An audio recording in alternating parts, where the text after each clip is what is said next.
کرنے کے بعد. بھائی نے ایک سوال کیا، ایسا کون سا شخص ہے جس کا روزہ اور دعا بھی قبول نہیں ہوں گی عبادت کرنے کے باوجود بھی؟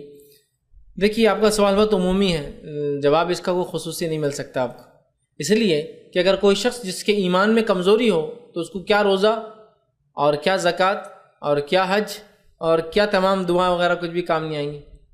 سمجھ رہے ہیں جنرل، چونکہ آپ کا سوال ایک جنرل ہے تو اس کا جواب اسپیسیفک نہیں ہو سکتا. ایک انسان جس کے ایمان میں گڑبڑ ہو، توحید برابر نہ ہو، تو اس کا روزہ بھی اللہ قبول نہیں کرتا. ہاں وہ عبادت کرتا رہے، مشقت کرے گا لیکن عبادت قبول نہیں ہوں گی. دوسرا، نہ روزہ نہ مطلب کوئی اعمال اس کے قبول نہیں ہوں گی، یہ اپنی جگہ طے ہے.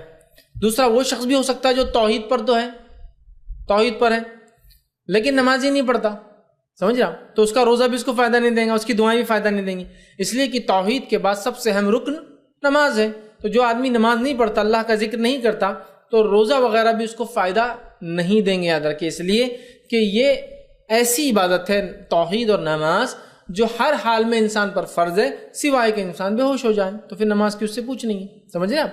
تو لہٰذا یہ کرنے والا، اس کے علاوہ بھی کچھ ایسے اعمال ہو سکتے ہیں کہ انسان نیکیاں تو کرے لیکن اس نے ایسے کچھ کام کر لی اس کی وجہ سے نیکیاں برباد ہو، جس کی ایک مثال صحیح مسلم کی روایت ہے جس میں نبی اکرم صلی اللہ علیہ وسلم کے پاس ایک شخص آیا، کہا اللہ کے رسول صلی اللہ علیہ وسلم، میری ایک پڑوسن ہے، نیبر ہے، عورت ہے، بہت نمازیں پڑھتی ہے، مطلب فرض نمازوں سے بھی زیادہ اضافہ، نفل وفل سب، بہت روزے رکھتی ہے، بہت زکوٰۃ دیتی ہے، مطلب نفلی صدقات کرتی، لیکن بہت لڑتی جھگڑتی، گالیاں دیتی پڑوسیوں کو، دوسرے پڑوسیوں.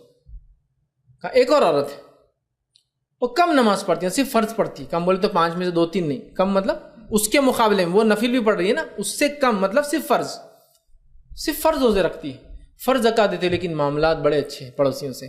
تو پہلی عورت کے تعلق سے اس کے روزہ، نماز، زکوٰۃ سب تھا، زیادہ تھا، آپ نے کہا ہی فی النار، وہ عورت جہنمی ہے، اور اس عورت کے تعلق سے کہا ہی فی الجنہ، یہ عورت جنتی ہے. تو عمل قبول نہیں ہوئے نا، اس کی نماز بھی قبول نہیں ہوئی، روزہ بھی قبول نہیں ہوا، تو ظاہر سے دعا بھی نہیں ہو رہی. کیوں؟ حقوق العباد، بندوں کا حق مار رہی تھی وہ. تو کہیں یہ بھی ہو سکتا ہے توحید پر نہ ہو تو دعا اور روزہ قبول نہ ہو، کہیں یہ ہو سکتا ہے نمازی نہ ہو تو روزہ قبول نہیں ہونا، کہیں یہ بھی ہو سکتا ہے کہ سب کچھ کر رہا ہے لیکن بندوں کے حق مار رہا ہے تو بھی قبول نہیں ہوتا. ٹھیک ہے، تو ڈیپینڈ ہے سچویشن سیناریو، کیوں اس نے کیا کیا اس کے اعتبار سے.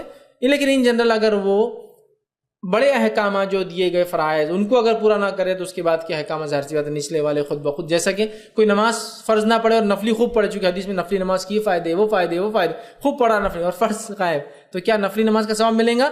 نہیں. تو لہٰذا توحید پر ہو، نمازی ہو، تو پھر روزہ اور زکوٰۃ اور تمام ارکان فائدہ، اور اس کے ساتھ ساتھ بندوں کے حق بھی ادا کرے، ورنہ ان 3 الگ الگ باتوں ہمارے سامنے آئی کہ توحید پر نہ ہو تو قبول نہیں ہوگا، دوسرا نماز نہ پڑھتا ہو تو، اور تیسرا اگر بندوں کے حق مارتا تو بھی اس کے عمل قبول نہیں ہوں گے. جی اسلام. 2 سوال. یہ کہ بولا جاتا ہے کہ اگر آپ عام دنوں میں جو ایک نیکی کرتے ہیں، جی جی. دوسرا یہ ہوتا ہے کہ جب ہمارے یہاں 21ویں شب ہے، سمجھا جاتا ہے کہ 5 شب میں سے شب قدر ہے 21 جی، جب ہمارا 21 ہوتی ہے تو وہ 22 ہوتی ہے جی، اور کبھی کبھی ایسا ہوتا ہے 29ویں شب کو ہی مطلب یہ ہو جاتا ہے جی، چاند، جی. وہ کیا